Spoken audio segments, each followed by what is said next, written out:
Bonsoir à tous et à tous. Merci d'être venus si nombreux. On est très heureux d'accueillir ce soir Jacques Lucan. Visiblement, vous savez qui c'est, architecte, historien, professeur à l'École Polytechnique Fédérale de Lausanne, professeur à l'École Nationale Supérieure d'Architecture de Marne-la-Vallée, de la ville et des territoires à Marne-la-Vallée. Jacques m'a dit il y a quelques mois qu'il venait de finir son ouvrage Composition, non-composition, que ça lui avait pris 3 ans. J'ai commencé à lire cet ouvrage, je pense que certains d'entre vous l'ont commencé, fini, lu, d'autres peuvent l'acheter à la boutique du pavillon ce soir. Je doute que ça ait pris que 3 ans. Et alors je me suis souvenu qu'en 2003, on avait fait l'exposition consacrée à Fernand Pouillon ensemble, et que Jacques avait réalisé cette occasion en abécédaire, et qu'à la lettre C, on trouvait le mot « composer ». Alors je vais me permettre de citer l'extrait que Jacques avait choisi dans les Mémoires d'un architecte de Fernand Pouillon. « Comment fais-tu pour composer ?» me demandait Hanning. Je lui expliquais que je ne composais pas avec des objets représentant des immeubles, j'organise mes espaces, je travaille pour le piéton et non pour l'aviateur, je pense à celui qui regarde par la baie de sa chambre ou de son salon, je me promène dans ces espaces imaginaires et je les modifie lorsque je n'atteins pas l'association que je souhaite. Mémoire d'un architecte, Fernand Pouillon. À toi, Jacques. Merci.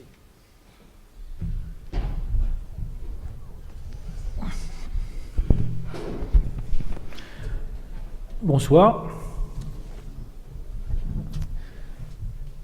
Je vais vous faire... merci Alexandre pour cette citation aussi, dont on va retrouver certains traits dans les propos que je tiendrai tout à l'heure. On entend suffisamment bien? Oui.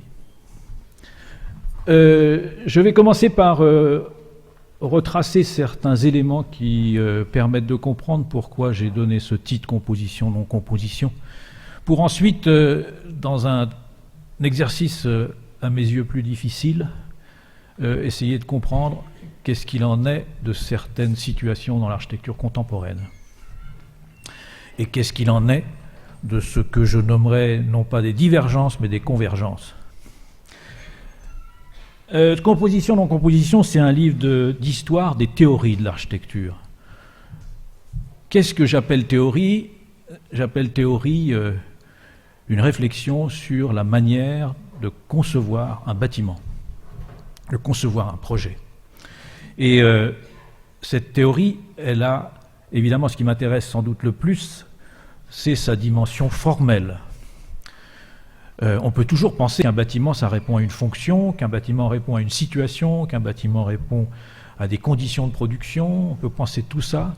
Toujours est-il que dans les mêmes conditions, avec les mêmes situations, le même programme et les mêmes moyens, les architectes feront des choses qui seront quelquefois très différentes, et notamment à travers le temps. Donc, la question n'est pas simplement une question absolument objective comme celle-ci, mais elle regarde des problèmes formels. Alors c'est à partir du début du XIXe siècle que le mot composition a été véritablement synonyme de conception de l'architecture. Concevoir un projet, c'était composer. Et ça, pendant tout le XIXe siècle, notamment à travers l'école des Beaux-Arts, qui était à ce moment-là le seul grand établissement d'enseignement. Donc à travers l'école des Beaux-Arts, c'est cette signification qui était en jeu. Quand on parlait de composition évidemment sous la forme de bâtiments qui étaient réguliers, qui étaient symétriques, qui étaient hiérarchisés. Et l'un des éléments qui était évidemment crucial dans cette conception était qu'on avait affaire à des pièces, c'est-à-dire des entités closes, c'est-à-dire des entités fermées. Et ces pièces, évidemment, la composition les assemblait. Cette question-là, c'est une question sur laquelle beaucoup d'architectes ont réfléchi pendant un siècle entier, au minimum. Et cette question, évidemment, elle s'est érodée au fur et à mesure qu'elle s'est déroulée dans le XIXe siècle et le début du XXe siècle. Elle s'est érodée et on a vu l'émergence de 2 nouveaux paradigmes qui ont bouleversé sans doute la conception qu'on pouvait se faire de l'architecture.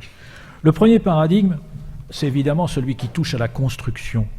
À partir du moment où on a commencé à penser l'architecture en termes de système, c'est-à-dire système de construction,